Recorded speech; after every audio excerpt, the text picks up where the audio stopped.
Those were the times people believed that glory, victory, and power were the most important things. Kings built kingdoms and soldiers fought to protect them, but every soldier was someone's child, someone's friend, and someone's parent. Historically, almost every civilization India, Greece, Rome, China, Egypt had wars. People believed protecting one's family and homeland was a duty. Loyalty to one's king was honorable.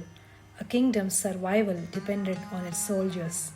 But spiritually, many teachers began asking deeper questions. Is one life worth more than another? Why should people suffer because of another person's ambition? Can humanity learn to live peacefully? This is precisely why figures like Buddha became so significant.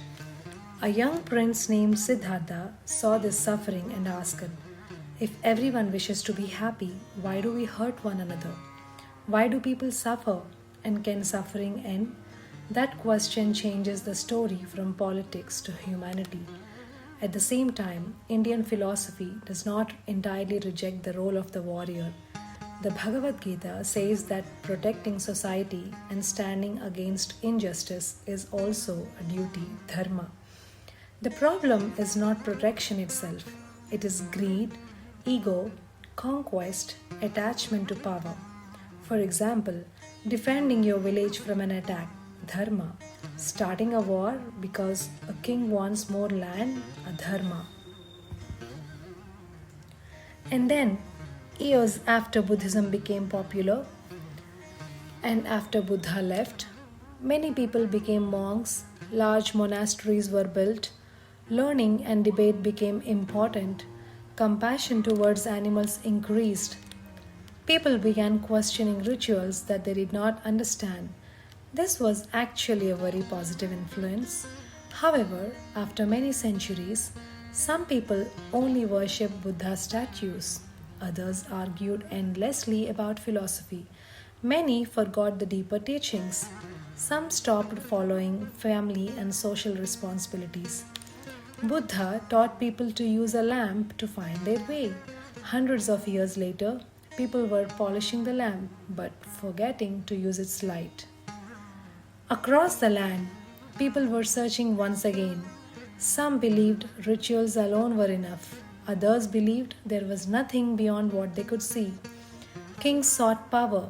Scholars sought victory in debates. Ordinary people simply wished to live in peace.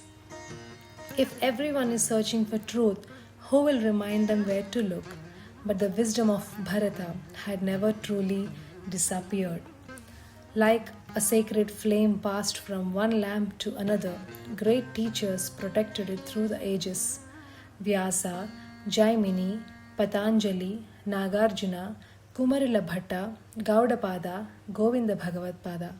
Some taught duty, some taught compassion, some taught meditation, some taught philosophy, and some preserved the ancient wisdom of the Upanishads. Vyasa preserved the Vedas and composed the Brahma Sutras.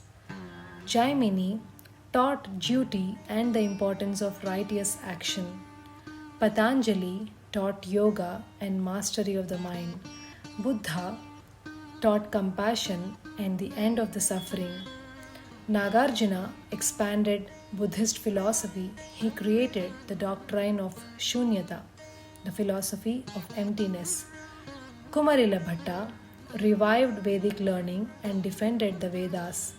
Gaudapada systematized early Advaita philosophy.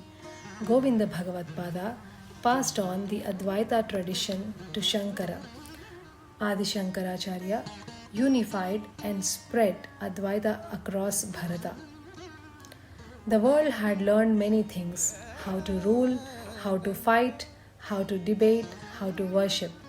But it had forgotten the simplest truth: who am I? At that very moment, in a small village called Kaladi, a child was born.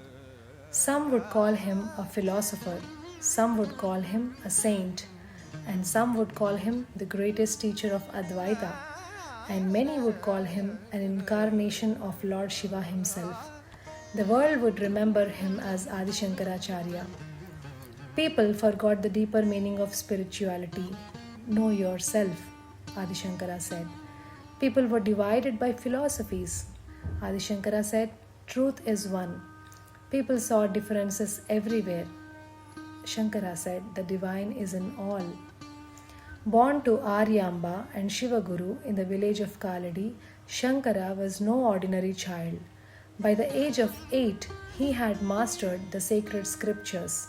Yet, he knew that the true wisdom could only be gained at the feet of a guru.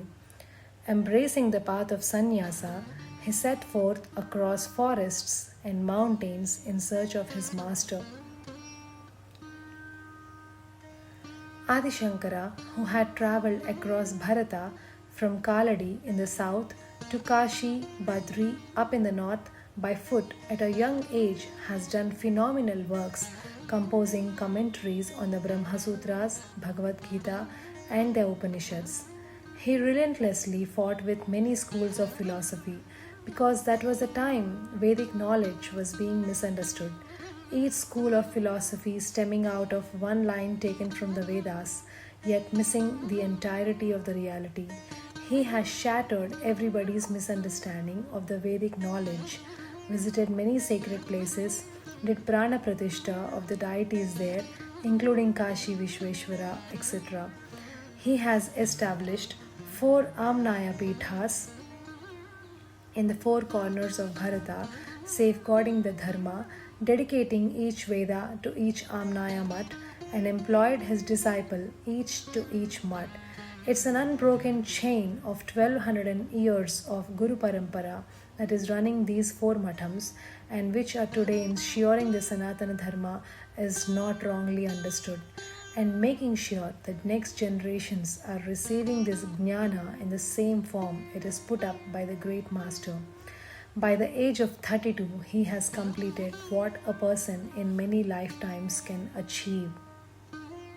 Shankara travelled tirelessly, engaging scholars in respectful debates across the land, not to defeat people, but to remove misunderstandings and restore the holistic vision of the Vedas. Through reason, scripture, and compassion, he demonstrated that the essence of the Vedas is the realization of the identity of the individual self, Atman, and the supreme reality, Brahman. Adi Shankara had composed magnificent hymns in praise of various deities, teaching that although devotees worship different forms, all forms ultimately lead to the same supreme reality. Recognizing that this wisdom must endure beyond his lifetime, Shankara established the 4 Amnaya Pithas in the 4 directions of Bharata: Sringeri Sharada Pitham in the south, Dwaraka Sharada Pitham in the west, Govardhana Pitham in Puri, east, Jyotirmatham, Joshimath in the north.